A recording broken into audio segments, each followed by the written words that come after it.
sa Manila, ako ay nananabik. Mabaliw-baliw ako sa kanyang mga halik.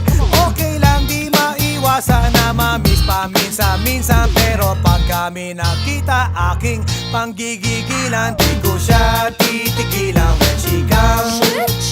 Di ko siya titigilan when she comes. Di ko siya titigilan, di ko siya titigilan, di ko siya titigilan when she comes. Ay ganda ng aming samahan at walang nanlalamig. Mas pa sa mag-asawa ang aming